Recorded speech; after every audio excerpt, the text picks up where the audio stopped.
Ow! A lot of my Catholic guilt came from questioning my own soul.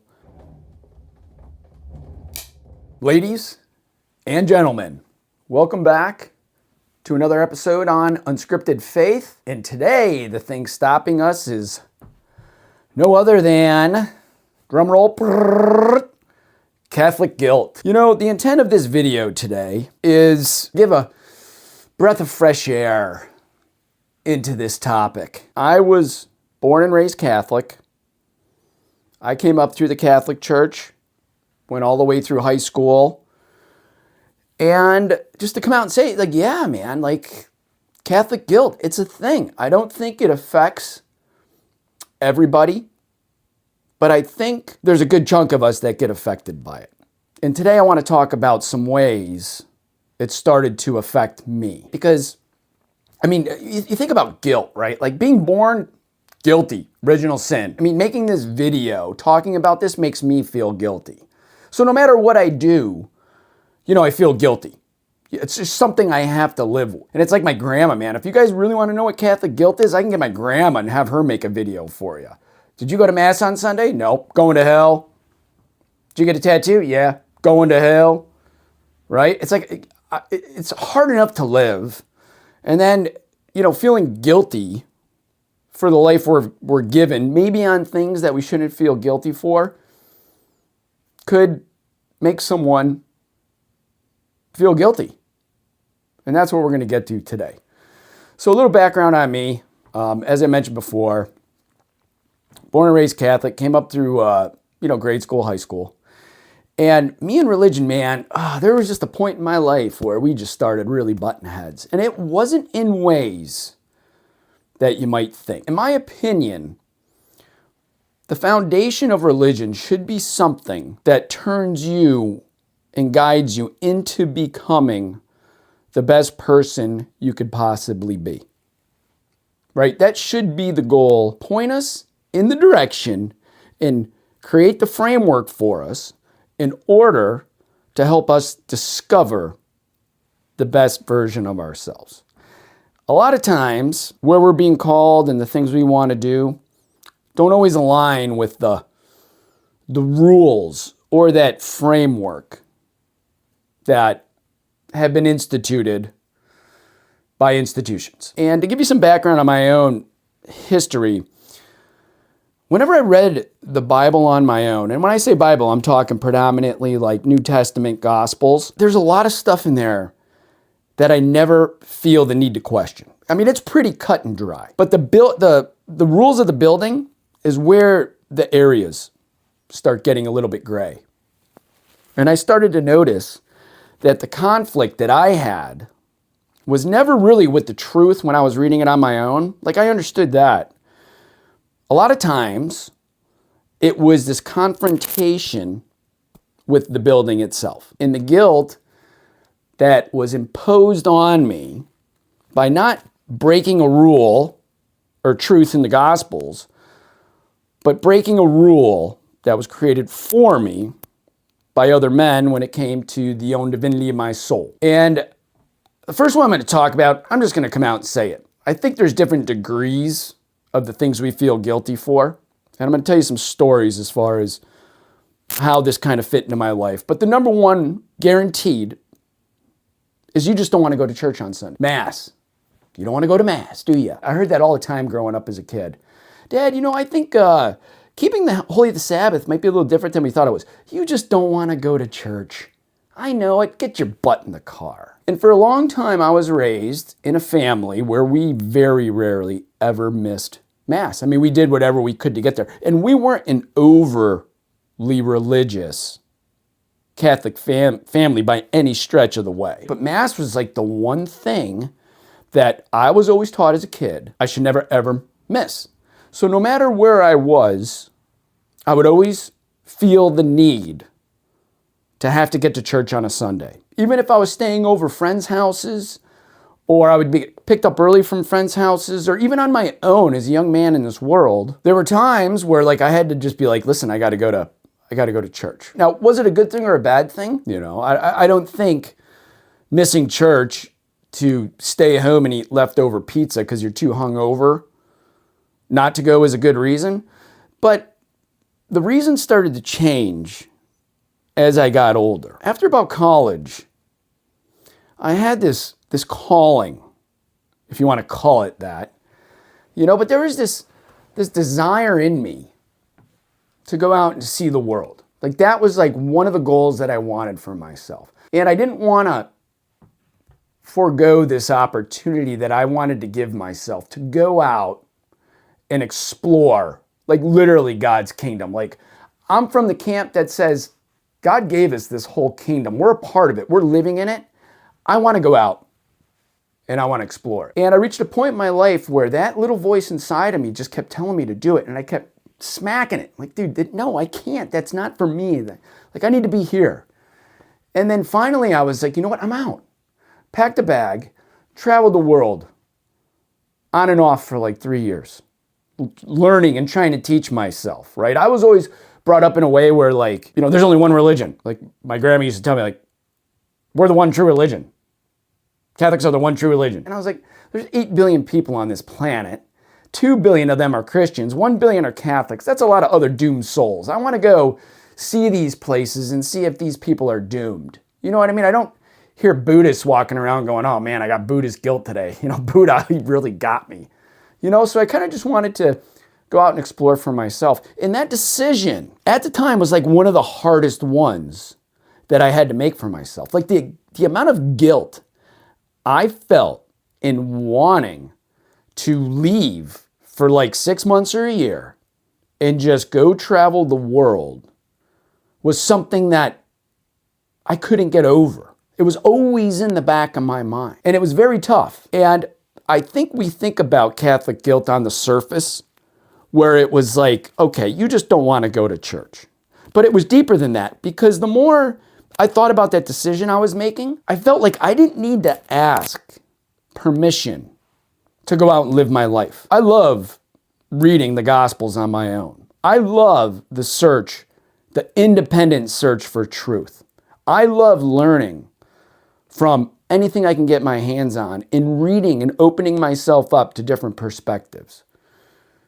And that one decision to travel felt like a trap, like I was trapping me, because here I am as a grown man at like 26 years old and I can't make this decision for myself. I feel guilty for wanting to go out and do this.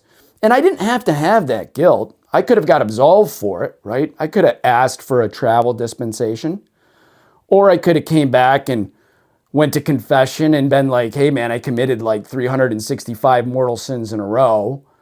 Can you absolve me from that? But I felt the guilt of that, because the guilt of asking permission for me to follow my soul out into this world, to explore a calling that wasn't making me a bad person, wasn't making me an evil person. I was breaking no moral or ethical rules or stretching any sort of moral or ethical boundaries. This was me going out to learn something. And what's even more funny about it is that I was like, one of the main things I wanted to do was put all the truth that I've been reading in that book, right? The Gospels to the test. It's like, if Jesus says these things, I want to experience it. I want to see what's out there. I don't want to take people's words and just tell me what they mean. I want to figure it out. And when you look at my decision, asking for permission on something like that from a building that could absolve me on it was where I think the guilt started for me. And that was a buildup that I noticed as I started coming up in this world. Like, even as my dreams, like a little kid, thinking about that, man, like, I want to be an explorer. I want to go out into this world. Gosh, I couldn't imagine what it would be like to climb that mountain and do these things, but it never felt possible to me, because I always had to ask myself the question, right? Like, how did Lewis and Clark like hop down in a canoe for 3 months? Like, how did they miss church? Like, what about Teddy Roosevelt? Of all the smartest men who ever lived when it came to being a Christian, how did he take time for himself to be on his own ranch in the Dakotas, or find a way to get this free pass from God to go to Africa and go on hunting safaris for months at a time? And I saw that. And I started to see the conflict within that. And it was never conflict with the truth I was reading on my own, because I almost was reading the Gospels like Jesus was like, dude, go for it, bro. Pack that bag and go. Heck yeah. Let's go see what we can find in this world. Let's go out there. But it's like the building is like, gosh, man, I don't know, man. Like my family's going to disown me. I have to apologize for this. Like, who do I trust? Do I trust them? Do I trust myself? Or do I leave it up to God? And that was one of the ways Catholic guilt started to creep into my life. Although it was always there when I was a kid. And the thing that bothered me the most, I never learned how to forgive myself. Because I always felt I had to go to the building in order to truly be forgiven. All these sins that I would commit as this young soul coming up in the world, same sins probably everybody commits at some point in their life. And I'm talking about menial ones. You know what I mean? I'm not talking about like robbing a bank or doing anything along those lines. We're talking about just straight up testing the waters as a human, getting into a little bit of trouble, bending the rules, all that stuff. And I realized that some of the bigger mistakes I made, I never knew how to forgive myself for. I didn't have that power. It was never given to me. You know, I always had to seek absolution or get resolved by it from the institution, from the building. They had the power to do that. And I found it kept leading me into this circle. Like I would commit something stupid, or I would do something stupid. I don't want to say commit, but I would do something stupid. You know, whether it was like, breaking a curfew. My parents said be home at 11, and I was like, I got home at midnight, got yelled at, got punished, took it on the chin. My fault. I screwed up. Let's move on, right? But then until I went to confession, I'd always have that loop coming back. So it's like I would accumulate all these sins, and then I'd have to constantly think about them. Now, I know you're supposed to go to confession like every week or whatever, but it's like I always kept in that guilt loop. I didn't know how to be like, dude, you're all right. You screwed up. You're a human. Let's move on. Let's just try to get 1% better tomorrow. We're not trying to change the world here. Understand what you did, and then let's move forward. But I never felt I could fully move forward with myself. And as I got older, it got even weirder because even as a grown man, I didn't know how to forgive myself. All those little sins that I never went to confession for were still all there. And I always came from the camp where I was like, you know what? Dude, like I spent nights in bed like, God, I'm sorry, dude. Like, I know I screwed up. I screwed up. I apologize. I'm going to try to do what I can to learn from this and to get better. But that was never enough. And that's another way that that Catholic guilt kind of started creeping in. From an early age. It was like I never had that power. And then you read every single self-help book out there, known to man, and the first chapter is always about self-forgiveness. So it's like, man, this is really weird. I can't forgive myself, but the rest of the world's telling me that's like the first step to like true self-discovery. Like, this doesn't make sense. So that was, understanding that was a big chunk of where guilt started to creep in. I couldn't shake it. Another way is when I met my wife. I met my wife in Cambodia when I was traveling. And she's a Buddhist. She's not Catholic. She knows Jesus, but she's a Buddhist. And there were times in my life where I started to question myself. Like, I felt deep down inside that God put her into my life for a reason. 100%. I will take that to the grave. I met this girl because God put her into my life. And then I had to start questioning myself, like, oh my gosh, like she's not Catholic. Like, I kind of feel like, do I need to like find a new girl? Like, but no, she's for me. Like, I know it. My faith tells me, my soul's telling me, my soul's screaming at me. And it's like, whoa, if I marry her and she's not Catholic, am I going to feel guilty about that? Now, you can have interfaith marriages in the church, they're not going to say no to that. But then it's like, what about our kids? I'm a father now. Do I have to commit my kids, my two young souls, into raising them Catholic when their mom's Buddhist? Is my wife supposed to become a Catholic? Does that make things easier? If anything, I should be more of a man and follow her and give up me to follow her. I don't want her to change. She's too beautiful to do that. Leave it to me, right? I'm the sinner. I'm the man here. I could take that. I'll take that pain, whatever it is. And I started to feel guilty about that stuff. And it was really weird because a lot of the guilt really started to pin me against what the building wanted, but then what the truth was speaking to me. And it was tough. A lot of instances in my life where that guilt was starting to flush a lot of stuff out and make me really start to realize here, like, whoa, what's going on? Because a lot of the sins that I was committing weren't sins I was never talked about or taught. And I'm going to get to those here in a second after the last one, right? Or the last couple here. And then another example, following your soul. As a kid, we're always taught, follow your soul, follow your soul. Your soul knows best. God has a plan. Follow your soul. Something I was taught in school, something I've heard from the pew sitting there on Sundays. Guess what? How do you follow your soul? How do you know how God is speaking to you? That's where it gets really tough and it gets really tricky. Because I had that happen to me. Sitting there feeling this urge to go out into the world. It wasn't a selfish urge. I wasn't doing it for my own selfish gain. I was doing it for education. I wanted to go out, explore, and prove to myself that a lot of the stuff I was reading was actually true. My soul was telling me to do that. Right?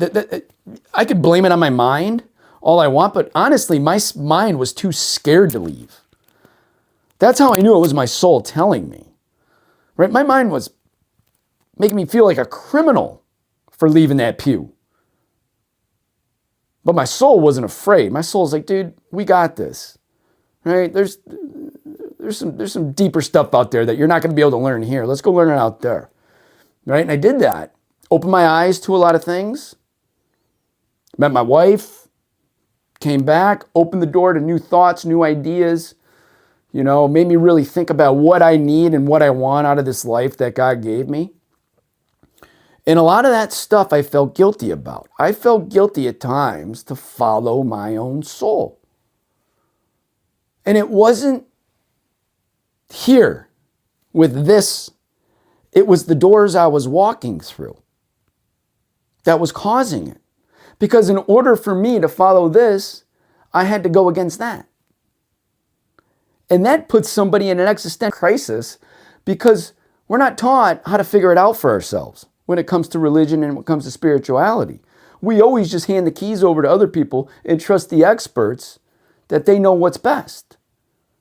But I never thought it worked that way. I was like, no, like when you reach 18, here's the book, here's the keys, let's go for a drive. But I never got that. So a lot of times, a lot of my Catholic guilt came from questioning my own soul and where I felt it was leading me. Right? It was limiting my own possibilities for myself. I don't know if you guys read the Gospels much, and I don't want to get into an argument about who's right, who's wrong, and the interpretations, because we're reading something a man said 2,000 years ago that he didn't even write down, and we're trusting the other people that wrote it down, that they got it right for us. And then we're trusting the people that have passed it down for 2,000 years, that it's still right to this day being taught to us. It reminds me like the game of telephone. Like, can you imagine sitting out there 2,000 years ago on the rock, listening to Jesus talk, like actually absorbing what he was saying right there in that moment? And then 2,000 years later, we're all whispering what we thought it was. And then until it gets to the final end where maybe we don't even know what it means anymore. It's kind of one of those weird things I've thought about. Like, man, maybe I'm believing stuff that I'm being taught that might actually be wrong about the real meaning behind the messages. But it was tough. Questioning your soul, questioning these the inspiration, the divine inspiration we feel in us to create, to go, to explore. It was a tough thing to do. And it's like, I don't want to apologize or ask for permission to explore my soul's calling. It's not making me a bad person, right? It's not leading me down a dark path. If anything, it's leading me to the best version of me that hopefully I discover before I die, right? What greater discovery can you give yourself, or what greater accomplishment than getting as close as you can to the highest version of yourself? How are you going to do it? You got to do it by going out and exploring, right? It ain't just going to come to you, right? Do we just sit around and wait like, oh, I wonder when God's going to, drop that purpose in my lap.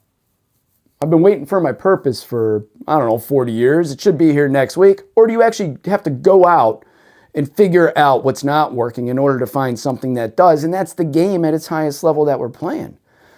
You don't have to feel guilty about that. And it was tough for me not to feel guilty. I still feel guilty, right? It almost made me feel like this spiritual adolescent that was never able to grow up. I didn't have the power to grow up for myself when it came to my beliefs, forgiving myself, and all these other things.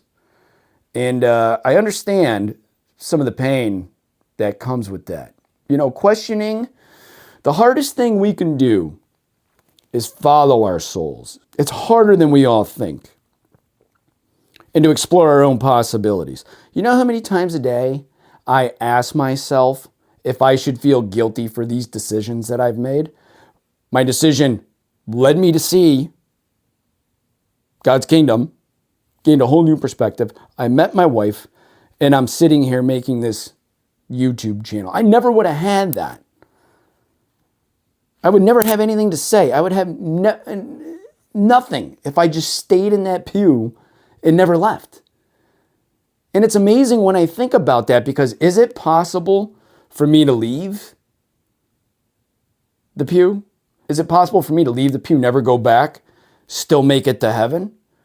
Is it possible for me to marry a Buddhist woman and still get to heaven? Is it possible for me to independently get my soul to heaven through my independent search from truth? Is it possible for me to have this YouTube channel right now? Well, if anything's possible, tell me it can't be. But anyway, I hope you guys like that. I get a little bit fired up, man. I love this stuff. I love the deep thought that goes into it.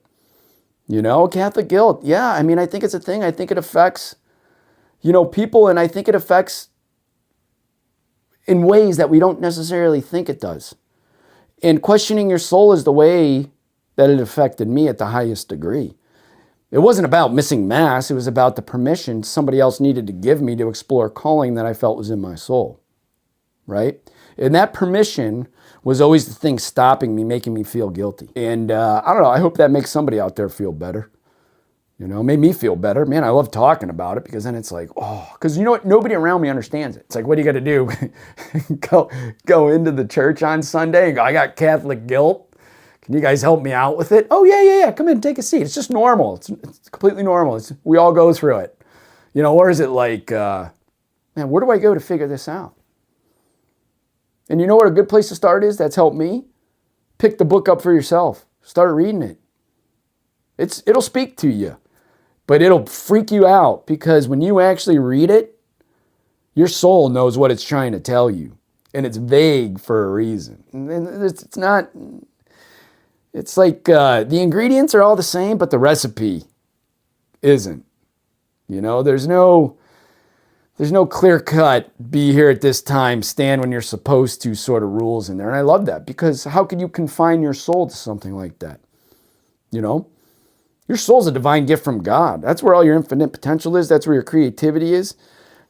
That's where your higher self is. Following it, man, I think it's going to lead you to some really, really good things. But the test, which came for me, is going to be the things closest to you that prevent you from wanting to discover it. That's where the fear comes from. And I think that's the game played at the highest level, right? We got to choose God above all else. That's the game. He wants us to choose him. He wants us to put our faith in him, in the truth, and then go build a life.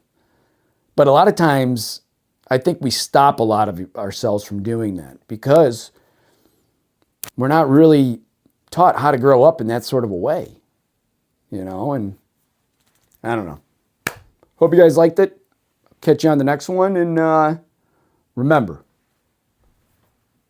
keep the faith.